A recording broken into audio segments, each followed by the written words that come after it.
right, everybody, welcome back to another episode of the Fearcast. This is the podcast dedicated to OCD and anxiety spectrum disorders and getting your life back.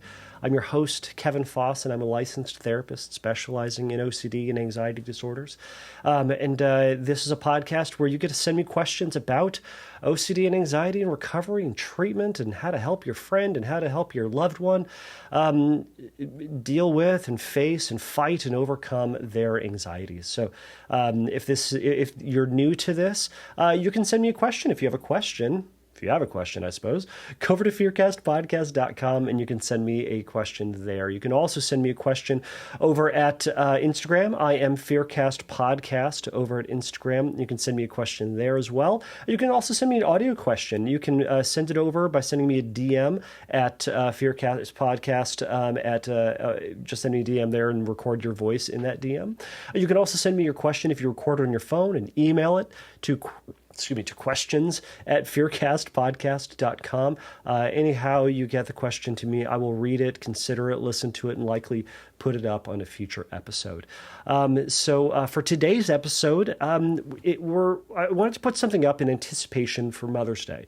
So Mother's Day is going to be about a week out from the release of this episode, but Mother's Day is it's mixed for a lot of people. It can be a wonderful day to celebrate moms. It's a wonderful day to celebrate your spouse. A wonderful day to celebrate just what it means to be a mom and how much work goes into that, how much reward comes from that. It can be a mixed day for some who struggle to have kids. For moms who want to be moms, or people who are striving and struggling to earn that title or to get that title. And it's a hard day for some. And for some, it's also a hard day because, they think they're supposed to feel something or be something or, have an air or an attitude about something, about being a mom. And yet OCD and postpartum OCD and postpartum obsessions steal that from them. And that's what this episode is all about. So today I have Jonathan Abramowitz on, or Dr. Jonathan Abramowitz on, to talk about his work in postpartum OCD and what it is. We're going to talk about what it is, how it works, what treatment for it looks like, and hopefully give folks some hope and some optimism and some kind of a roadmap on what treatment can look like and how you can overcome those obsessions and kind of learn to be the best mom you can. And also say this, to be the best dad you can and have these obsessions at the same time. So before I get into that, I'll tell you a little bit about Dr. Abramowitz in just a moment. And by the way, if you want to hear more from Dr. Abramowitz, go check out our previous Fearcast episode. I believe it was, 209? Let's see here. I had this up just a moment ago. Abramowitz, Fearcast. I'm doing this on the fly. It is episode 209. Go check it out if you want to hear more about him and his book, Living Well with OCD. So go check that out. But this week has been, just before I get into it, there's been a lot on my mind about how we get information and how we can get trustworthy information. There's a lot to be said, a lot of talk in the past bunch of years about fake news, a lot of, the reality that it's tough to find information that we can trust at times. And especially when you're looking for information, looking to get answers or hope or encouragement in any way that you can, you're going to go to the internet and you're going to try to find something. You're going to, let's say it has nothing to do with anxiety. Let's just say you're watching the news or you see something on Reddit or somebody sends you something, you cross something on Facebook. And you read something, you go, that's crazy, or that's scary, or that's upsetting, or that's, demeaning in some cases, or whatever it might be. And you can wonder, can I trust the information that I put out there? And I'd say that about, OCD therapists and information that you might find, right? There's a lot of podcasts, there's a lot of people spouting a lot of stuff, myself included in this. So how do you know that you can trust information that I'm putting out, trust information that others are putting out? Because we're kind of, for the most part, a lot of us are saying the same things, but we might be saying it in slightly different ways. So how do you know how much you can trust with that, right? So, it got me thinking about actually got me thinking about, those like toothpaste commercials or something like that, where they're like, 9 out of 10 dentists suggest or recommend this or whatever it might be, right? It's like, well, what about that like one like rogue person where they're like, you need to brush your teeth, whale spit, that's the best. Like, I don't know what they're going to put out there, right? But they're going to have this consensus of like 9 dentists, and then there's like one rogue weirdo over there who's suggesting something completely off the wall, right? Same thing goes for news. Sometimes you're going to have a story that's out there, and 9 out of 10 outlets that you go read kind of say the same thing, and then there's that one that's super left field. It's super weird, and it has this whole different spin on things that seems very confusing and odd or scary. And we go, well, what do we do with that, right? I think it's important, like as we're kind of filtering through the world around us, what a lot of times what we want to do is look for that consensus. What is the vast majority of people saying and doing? And we can kind of glean from that that's probably most likely the most accurate, the most correct way to view it, perceive it, move forward with it, and act on it, however you might want to say that, right? We kind of talk about this with scrupulosity. We'll talk about this as the 80-20 rule. The 80-20 rule is like within scrupulosity, let's say it's, within a church, right? You go like, I don't know how much I'm supposed to pray. I don't know what I'm supposed to do in this situation. And we go with the 80-20, and it goes like this. It's like, what does 80% of the people within your congregation or your, religious system or group do or say or believe about something? And we're going to kind of go with that. The vast majority, right? Because there's going to be some people at 20% who are going to be different. There's going to be 20% at the higher end and 20% at the lower end. So, they're going to be doing way too much, way too little of something. So what we're trying to do is when we're in doubt, when we're questioning things, we want to go with the vast majority of what people are saying. Now, it might mean that, there could be something to learn from the 10% on either side. But if you're looking for, what's probably the most accurate bit of information and the most trustworthy thing, a good rule of thumb is to go with what, 80%, the vast majority of people are saying. And I'll say that as far as OCD treatment and anxiety treatment goes. There might be, you might listen to 10 podcasts, and there might be 9 of us or 8 of us maybe who are going to kind of say the same kind of thing, right? We're going to talk about exposure and response prevention. We're going to talk about, challenging thoughts. We're going to talk about, accepting our feelings and our thoughts and making space for them and having compassion for ourselves as ways to deal with our anxiety. There might be someone out there who's going to have a very left field approach. Now, as you're moving forward, if you're just gathering information, it's wise to go with what the vast majority of people are saying in that.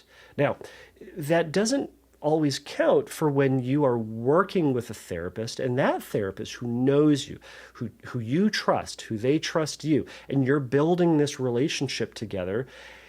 They might make a recommendation. They might make a recommendation for something that might be a little off. And you can ask them about that. Like, what's their logic, their reason, why they're recommending that. But they're going to be saying that based on you and the relationship they have and what they know about you, right?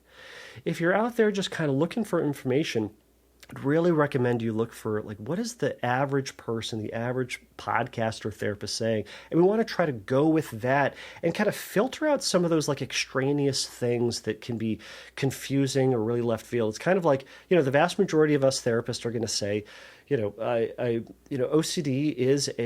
and anxiety disorders are kind of chronic disorders, meaning they're going to be their life things, lifelong things. Now, that doesn't mean they are debilitating. It doesn't mean that they are going to be robbing you of having a full and successful and enjoyable and meaningful life. It means that this is the way brains work, and this is for someone with OCD, that's the way that their brain is perceiving the world around them, and there's a lot of habits and a lot of reinforcement built into that. So there's a lot of stuff going on, but that habit and the way that someone thinks is going to show up from time to time. So It's about building an awareness and building in better tools and better coping mechanisms to deal with the world around them, right? There are going to be some people out there who are going to say OCD is overcomable in that you can eliminate it and you can never have obsessions again.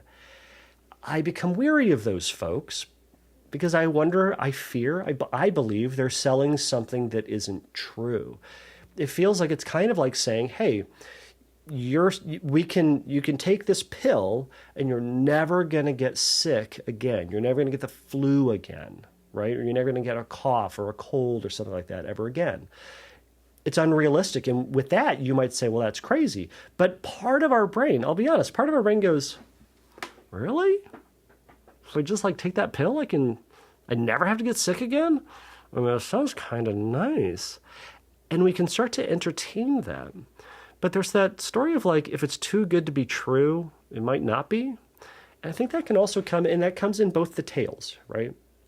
If it seems too good to be true, it might not be. If it seems too catastrophic and too terrible and too awful and too horrible, that might not be true either. So what I'm saying is I'm cautioning everybody to be kind of careful consumers as they're taking in information. And I say all of this not as a way to try to undermine Dr. Abramowitz, because it has nothing to do with my conversation. I recorded this conversation with Dr. Abramowitz a couple weeks ago, but I've seen, a little bit of that lately where there's just been this like grabbing onto, one source, one outlet, one line of something and extrapolating something a lot broader from that. And OCD obsessions are primed for that. You're going to see that one thing go zoom and focus in on that one thing. And it can really take you into tailspin. So if you have questions or concerns about it, I think a really good way to think about that or to challenge that is to take that bit of information and take it to the most logical, reasonable, down-to-earth person that you know and say, hey, friend, so, I've got this thought and I read this thing or I heard this on the news and, it makes me feel or think this way and I want to do that. What do you think? And see what they have to say. Are they going to agree with you that you should be bent out of shape, that you should follow down that path, that you should be freaked out or angry or upset or sad? Or are they going to say, man, that sounds off. That doesn't sound quite right. So we can test that. Now, I know that's going to sound like reassurance seeking to a lot of people, but there's also something called reality testing where, sometimes our brain is going to take us to left field, and it's important to bring that to light and to ask someone, hey, what do you think? And these can be one and done reassurances or one and done questions where we're just trying to get a little bit more information so we can move forward. And again, the moving forward is key. The reassurance is ask the question and then keep asking the question and ask it in a different way and ask to a different outlet. So it's about, we're trying to just gather a little bits of information and then moving forward as best we can without getting sucked into one particular statement or comment or idea. All right, that is my sermon at the top of this. So let me tell you a little bit about Dr. Abramowitz, and then let's get into that interview. So Dr. Jonathan Abramowitz is a professor of psychology and neuroscience and research professor of psychiatry at University of North Carolina at Chapel Hill. He's also director of UNC's Clinical Psychology PhD training program. Dr. Abramowitz conducts research on OCD and other anxiety-related disorders and has published over 20 books and 300 peer-reviewed research articles and book chapters. He's founding editor-in-chief of the Journal of Obsessive Compulsive Related Disorders and serves as the editorial boards of several other scientific journals. Dr. Abramowitz is a scientific and clinical advisory board member of the International OCD Foundation and a past president of the Association for Behavioral and Cognitive Therapies. He has received numerous awards for contributions to the field in OCD and clinical psychology, and his mentorship of students and trainees. His books include Living Well with OCD, The Family Guide to Getting Over OCD, and Getting Over OCD. The second edition. And lastly, his another book, Exposure Therapy for Anxiety. So without further ado, here is my conversation with Dr. Abramowitz about postpartum OCD. All right, Dr. Jonathan Abramowitz, thank you so much for joining me again today for the Fearcast to talk about postpartum OCD. You bet, Kevin. It's always a pleasure to be here. Awesome. Well, I had you on last time, and I'm so appreciative to have you on this time. And you dropped that hint at the end of our last chat that one of the things that you're interested in doing, or one of the things you've interested in research, is postpartum OCD. And I think that's one of those areas of OCD land that isn't talked about a whole lot. It exists. I know we have talks about it at the IOCDF conference and elsewhere, but it doesn't quite get as much conversation. So, and with Mother's Day coming up, I really wanted to put this out there for folks who might be struggling, might have those questions, might have those thoughts, and should know that they aren't alone. Yeah, definitely. So yeah, can we talk about what it is? Where would you like to go? Let's start at the top. Let's talk about just what is postpartum OCD for those who may not know what it is. Yeah, so we know that there's kind of a spike in the age of onset of OCD, particularly among women, in the 20s. And one of the reasons for that is that there tends to be a higher, incidence of onset of OCD among folks who are pregnant and in the postpartum. And so it's, kind of most straightforwardly, we're talking about, the definition of postpartum or perinatal OCD is that it's OCD that seems to start during the postpartum or during the perinatal time, which is, pregnancy and after childbirth. And there is a certain profile that the symptoms, the obsessions and compulsions in postpartum OCD tend to focus more around the newborn. So we don't see as much like, symmetry and ordering rituals, or like, contamination from asbestos or things like that, unless it relates to the baby. We tend to see more thoughts about, what if something bad happens to the baby? What if I do something harmful to the baby? So that can be contamination. It can be, what if I make them sick? It can be, what if I harm them? And so, the typical rituals that you would see, often checking, sometimes there's avoidance, sometimes excessive cleaning. We've worked with folks that, if they're bottle feeding the baby, they'll spend extra time cleaning those bottles to make sure they're perfectly clean. But that's what we're talking about, OCD that seems to onset or worsen around the time of pregnancy and childbirth. Yeah.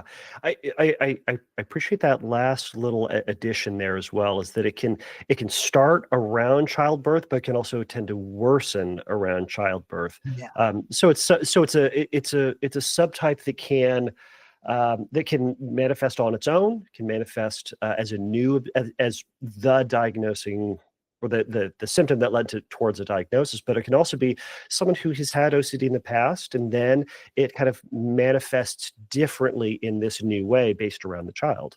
Yeah, that's exactly right. And, there's not a diagnostic class called postpartum OCD.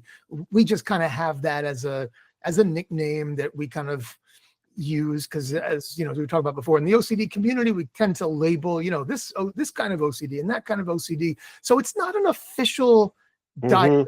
It's not in the DSM. Postpartum OCD, like you do have for postpartum depression, that is a separret diagnosis. It's its own thing. It is. Yeah. But in OCD, we just call it that because, like you said, it either worsens or it onsets. And there are people who they've never had OCD, and then all of a sudden, at some point during their pregnancy or after childbirth, boom, they develop OCD kind of out of thin air. Right.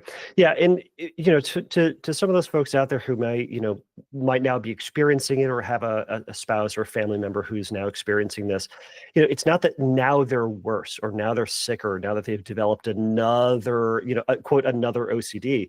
It's that they continue to have OCD, or now they have OCD. And then we've just called it this subtype, which is helpful in Googling, or it's helpful in knowing that there's a community out there that, the thoughts you're having, the experience you're having isn't unheard of. There's a community out there for you that shares your struggles. And it's just a shorthand for us. So we know it's not hand washing. It's not existential OCD. It's not your faith. It's about your child, and usually harm towards your child. Exactly. 100%. Right. Off the bat, you mentioned the differences between postpartum OCD, postpartum depression. Yeah. Can you draw the difference between those two for people who may be curious about the differences? Yeah, it's a great question, especially because sometimes they're confused for one another. Depression involves thoughts that are kind of overly negative thoughts about the world, the future, yourself. So like I'm terrible, I'm no good, the world's a terrible place, I'm hopeless, things are hopeless. And there might be shifts in the content about what the person's sad about, but generally speaking, there's more sadness and not so much, fear of something terrible happening. And you don't have compulsive rituals in depression, postpartum depression or otherwise. OCD, the fears tend to be, more specific. Something terrible is going to happen to the baby. I'm going to be responsible for the baby. I didn't do enough to protect the baby. And often the person gets kind of, as we know, they get stuck obsessing about, some particular things. The bottles aren't clean enough, or what if I lose control and, stab my baby? Or what if when I was changing the baby, I had a sexual thought? And it's not general sadness, but it's more fear. And it's more about, I have this desperate urge to get rid of this fear, to escape from this distress. And so that's where compulsive rituals come in. And while we're on the topic, we should also talk about the difference between all of that and postpartum psychosis. Right. Is that okay? Yeah. So let's do it. Let's do it. So there are people who experience psychotic features, so delusions, hallucinations in the postpartum. This is extremely rare, extremely rare. Like we're talking 0.1% of new moms who experience this. Meanwhile, postpartum OCD, the rates are as high as I've seen 5 to 9% of new moms have OCD symptoms. So, not uncommon whatsoever. But postpartum psychosis is very, very rare. And what happens here is people have hallucinations and delusions, and that's different than obsessional fear. So they might have content. The content of the thoughts might be about, harming a child or harming someone else. But in psychosis, the person is not afraid. They really believe it. They believe that it's true. It's a fact. That it's a fact. Yeah. So and usually these are very, very bizarre. I saw smoke coming out of the baby's ears, and so they must be possessed by the devil. So very, beliefs like that. Different than OCD. However, unfortunately, we see even mental health professionals that sometimes they'll hear about someone who has postpartum OCD. They'll describe postpartum obsessions. I have thoughts about, what if I harm the child? And they confuse it for, oh no, this person has psychosis. And it's just, if you really understand OCD and you do a good assessment, it's not that difficult to tell the difference between the two. The most important difference being that people with OCD do rituals. They have a fear and they do rituals because they, at some level, they recognize these thoughts are senseless. This is not me. Whereas in psychosis, the person really, really has this very strong belief. And sometimes in OCD, you can have an obsession about, well, what if I have psychosis and what if I believe it really strongly? But again, that would be suggestive of OCD. People who have psychosis, they don't worry about having psychosis. Yeah, I kind of explain this, that kind of the differences there between, and I think I stole this from Grayson, is what I call the insensitive OCD joke. It's what's the difference between someone with OCD and someone who's crazy, is the person with OCD knows they're crazy, in that they have this kind of these two sides, this feared side and this, this rational side. The person who's the person, someone with OCD has both. They go, this sounds so crazy and so awful, but it sounds so crazy, but they have the thought. The person who has the psychosis, they don't have that rational side that says, I know this isn't real, but boy, it's scary. They say, this is my reality. Smoke is coming out of that baby's ears, and this is awful. Yeah, exactly.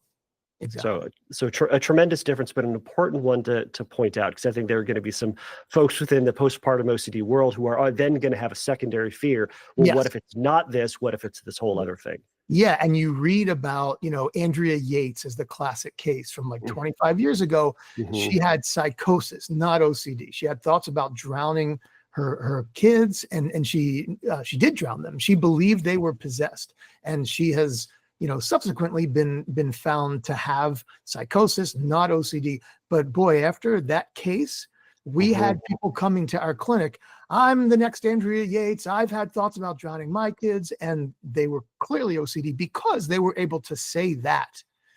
Yes. Right. If you're afraid of doing it, then, again, much, much, much more likely to have OCD. Right. Yeah. So I'm assuming, because we've addressed this, no one who's listening to this will ever have that obsession, will ever have a concern about it. So we can all thank Dr. Abramowitz for setting everybody straight. As soon as I open my mouth, I worried, oh no, we're opening a huge Pandora's box. But you know what? It is important to be, to understand and be knowledgeable about this kind of thing. So, hopefully this kind of helps to set the record straight. But if you have doubts, it is okay to have a consultation with a professional if you haven't done that. But yeah, it's a tough area because you do have folks that are like, oh no, you said this and that made me have a new obsession. So I apologize if that happened to you. But it is important to have this information. I would rather get that out there so that people are, so people are knowledgeable. Absolutely. And all joking aside, and by the way, I've 100% gotten those emails saying, because I had an episode on this. Yeah. They now have, it's like, well, you're welcome. I don't know. This is what OCD does. It grabs onto this new thing. What if I now have this terrible, terrible thing? Anyways, we're sidetracking ourselves, perhaps. Yeah, right. But that's the disorder. Yeah. That's the disorder. That's how it works. So, all right. So we've talked a little bit about kind of the differences between all of those. Now, can there be an overlap between postpartum OCD, postpartum depression? Yes, there is. And in fact, we just finished a 5-year study, just finished within the last year. And we know that absolutely is the case. The majority of folks who have OCD in the postpartum also have some symptoms of depression. Yeah, I think I'd say that's my understanding when I work with someone with OCD, just in general. If I see someone with OCD, I'm going to see someone who has depression. I think someone else smarter than me said this. It's anxiety provoking to have depression, and it's really depressing to have anxiety. Yeah, so exactly. Yeah. We're going to see them together. And here you are at this time in life that's built up as like, you have a baby, you're supposed to be really happy, but no, you have all these intrusive thoughts and avoidance and fears and anxiety. And that will lead to depression. And as a parent, my kids are older now, but I can tell you that it's not the happiest time to have babies in your life. It's very stressful. It's very stressful. That's a normal thing. Yeah. Yeah. Yeah. And I think I love that you acknowledge that as well. The amount of stress, the amount of difficulty going through it is incredibly stressful. And there are going to be times. I think this is more of just a normalizing process for anybody who may be struggling with this. Is that, every parent is going to tell you this, but nothing will prepare you for that, for being a parent. OCD aside, depression aside, nothing's going to prepare you for it. So then tack that on to OCD. That's going to then say, no. You're different, you're special, you're weird, you're bad. These are above and beyond. And you're responsible, right? Ooh, that seems to be a big thing. Here's this helpless baby or unborn baby, and you are responsible for it. And, you could mess this up. And OCD loves to kind of latch on to that fear. The responsibility part. I can do this and I have to do, and that's where the compulsions come in. It's incumbent upon me to do something about it. So where does in your research has anything come out why one person has postpartum obsessions versus other types of obsessions? Well, yeah, we didn't compare regular OCD to postpartum OCD. What we looked at was, we had over 300, close to 300 new expecting moms. We recruited at UNC in Chapel Hill, North Carolina, and also in Baltimore, Maryland at Hopkins. It was a collaborative study. And we followed them through 6 months after childbirth. And Mhm. half of the sample, we recruited them because they were elevated on some factors that in the past research has found to suggest that they're more vulnerable to developing OCD. And Mhm. we wanted to test that out in a big sample. And then the other half were folks that didn't have those vulnerability factors. The vulnerability factors were the tendency, like we were talking about, the tendency to inflate responsibility, the tendency to overestimate the importance of senseless intrusive thoughts, the tendency to overestimate risk and be intolerant of uncertainty. And it turns out that folks who even they've never had OCD before, or maybe they had some symptoms, the people who were in that group and then went through childbirth, they were more likely to meet diagnosis for OCD. They were more likely to have more severe symptoms of people who didn't have those vulnerability factors. That's a good thing to certainly keep aware of for someone out there. If you're listening to this and that's a characteristic that you share, maybe something to look out for. Not to say that it's there's a magic trick you can do to then make sure it never shows up, but that may be one of those things that could show up. Well, that's right. And what we have also done in a previous study was develop a program that seems like it could be helpful to prevent OCD in the postpartum. What we did, this is about 10 years ago, working with actually the first author on the paper is Chiara Timpano, who's at University of Miami in Florida. And she she developed a program where we had folks who had these risk factors, so these obsessive beliefs, right? These cognitive kind of styles of overestimating risk and all that. And half of them, we had like 100 of those folks, half of them we educated about just kind of OCD in general and mental health in general during their perinatal education classes. The other half received an intervention similar to CBT for OCD. We didn't do exposure and response prevention. It was more the educational and cognitive therapy side. So, you are going to have intrusive thoughts because all parents have them. We know that all parents have them. Plenty of research shows that. You're going to have unwanted thoughts about your kid. You're going to have thoughts that something wrong. Here's how to understand that. Here's how to see this for what it is. It's normal. It's you being a caring, sensitive parent. It doesn't mean you're mad, bad, or dangerous. It's just thoughts. And we found that, lo and behold, the folks who got that intervention, they had less OCD symptoms in the postpartum than people who didn't get the intervention, who just got the general education about mental health. So that was really cool. Yeah. That's really fantastic. Is there a place that some parents to be could find that information, or is that go ahead. Yeah, if you go on Google Scholar, which is free, anyone can go to Google Scholar, and if you type in, I think the paper came out in 2011. Chiara Timpano, Timpano, and colleagues. And Kevin, I'm happy to send you a copy of the paper. And if you want to, post it or a link to it or something like that, you can certainly do that. Let's do it. We want to make this stuff, as widely available as possible. In the article, we don't have the actual manual of the education program, but we have a description of what it was like. And, certainly, that's a good start. That's an absolute great start. So yeah. And that's the whole point of this podcast and, stuff that both you and I are doing to try to get good information out there into the hands of people that need it. So that's awesome that program exists.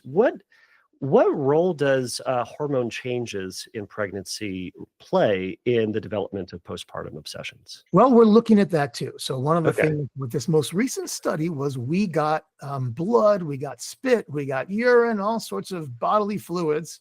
Intentionally or unintentionally? Intentionally. So we collected specimens from these pregnant women, and we are currently looking at the data and analyzing them. I'm a psychologist, so I don't do a lot of the biological side, but what I have learned is that biological data analysis is really complicated. There's a lot of moving parts to it. And, part of the problem is that our hormones, our biological systems, they're changing all the time, right? I thought it was going to be as simple as, well, the people who have the high hormones, they should develop OCD. But it depends when you measure the hormones, before you go to bed, when you wake up, after you've eaten. Mood can change hormones and other, neurochemical, kinds of things inside, biological factors inside the body. And so we try to control for that.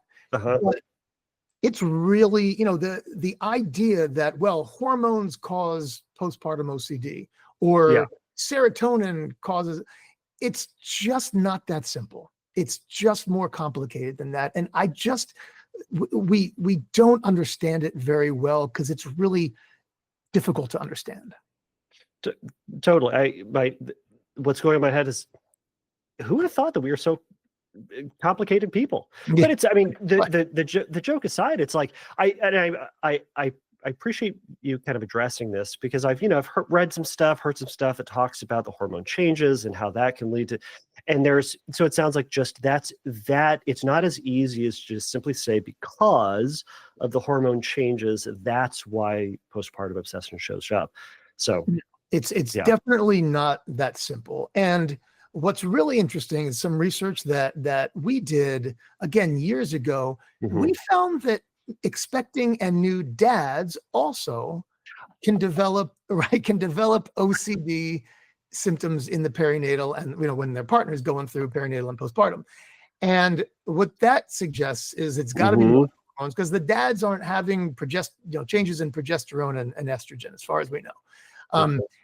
What my feeling is that, does biology contribute? Sure, you have to have biology to have OCD, and in some way that I don't think we understand. Maybe our study will help us. Maybe that's playing a role, but I think that what's more important is the person's environment, their psychological, maybe their learning history, their cognitions, the tendency, as we were talking about earlier, to overestimate responsibility, overestimate threat, overestimate the importance of thoughts, overestimate or have an intolerance for uncertainty. It's those factors that probably account more for OCD than any biology. So important. And I love that you got ahead of me on that. I was going to ask, what do men, I kind of know the answer to this already. Do men experience postpartum OCD? And then do you know rates on it, or do you know any trends that tend to occur within the male expression of it? Yeah, they do. And we do know about that. So I'll just give you a quick study, a quick story, because yes, please. The way I got interested in this was, I had a newborn. My wife actually had the baby, but and one night you played a role. We were taking. Say that again. You played a role. I definitely played a role, I'd like to think. And one night, I'm up giving the baby a bottle in the middle of the night. My wife's sleeping. We take turns, get up, feed the baby. She's like, a couple weeks old.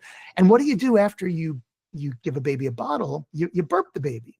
So I'm sitting there burping the baby, and the thought goes through my head, what's stopping me from just rearing back and beating the heck out of her? I love her. I would never do that. Now, I don't have OCD, and I study this. So the first thing that went through my head, because I'm a nerd, was, oh my goodness, that's like an intrusive thought. And I'm not going to interpret that as dangerous. I know exactly what's happening. This means I'm a good dad and I care, and I'm not going to avoid. I'm not going to do any rituals. Not going to ask for reassurance. I'm going to keep burping the baby, and I did. But the other thing that I did was, I had some friends that were going through childbirth at the same time, dads, and I asked them, "You guys ever think about?" And one was like, "Yeah, I think about, what if I stuck my finger in the baby's soft spot?" Yeah. Right? Which is not an uncommon one. And another person had the same thought about burping, and someone had the thought about, my baby's a girl, and what if I was staring too much at, between her legs when I was changing her? So we did a study on this, because that's what nerds do. We did a big survey of like 300 people. This was back when I was working at the Mayo Clinic in Minnesota.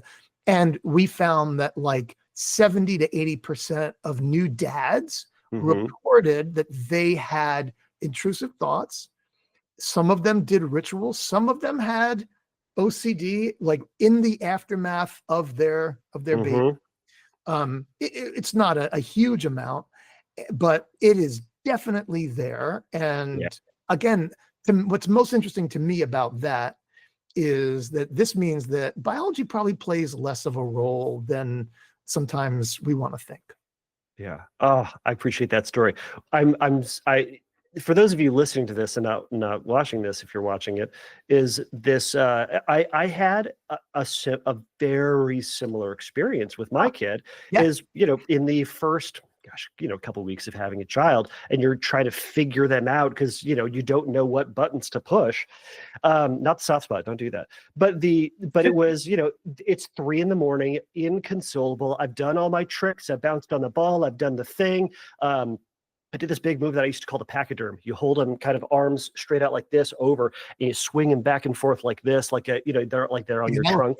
Yeah. So I did all the things. They're still crying, and I had the thought, what if you just shook them? Just shook them real hard. And I also was working with OCD at the time, and I don't have it. And I went, how weird. This is how, if this was a thing for me, I could certainly see, why do I have this? I'm in an emotionally vulnerable state as I'm exhausted. I bet my brain could latch on to this like someone else did. And I went, interesting. And then I kept going and let that thought pass through. But yeah, it is something that we have. And I don't think certainly, well, yes, for men, but I think certainly for women, these are not thoughts or feelings or concerns that are openly discussed because of the fear.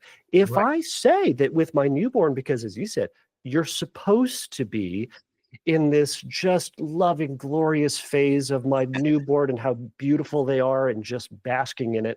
And you know what? It's hard. So if you have this violent thought or this sexual thought, or fill in the blank that's not what you're supposed to, you're bad, you're awful, you're terrible. And so what do? Stuff it. Yeah, that's right. And that contributes to the fear because you never get that, talking to other people. Oh yeah, I have that too. And that Jack Rackman, who's like one of the godfathers of OCD research, would talk about and write about the concealment of obsessions. And when people go out of their way to hide their unwanted thoughts, that's kind of like avoidance. It's kind of like doing a ritual. And it really does feed into the fear. It's like, this is so bad, I can't tell anyone. And so it just kind of reminds the person to misinterpret their thoughts. Exactly. And because you didn't receive any, you didn't get that criticism, that rejection, that whatever, it proved if I keep it silent, nothing bad happens. Okay. That's right. Yeah. Right. And then when you don't go harming the baby, it's because I didn't talk about this. It's because I avoided. And that's the way that OCD works. It kind of draws you in. Exactly. So, all right. Well, in the sake of time, we might as well talk about what treatment looks like for it. Yeah. Well, it's the same as usual. Exposure and response prevention is the way to go, and people can learn, that these thoughts are not anything that I need to be concerned about, and I don't need to try to resolve them or fight them, and I can still be a good parent even when they're there. And I like to talk about how we help people to change their relationship to their thoughts, to their anxiety, and see that they don't have to get into a struggle with those things.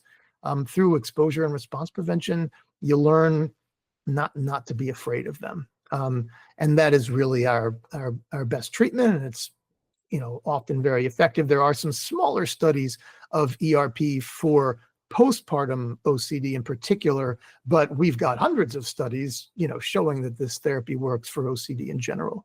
Medications can be helpful. There's some folks are concerned about, do you take medications when you're pregnant? Do you take medications when you're breastfeeding? From what I understand, there's a very low risk, but there are people who would prefer. Some people, swear by medications. Some people would prefer to not have them at all. It is so surprising, having, gone through the whole parenting thing, still going through it, that how little they know about pregnancy. Yeah.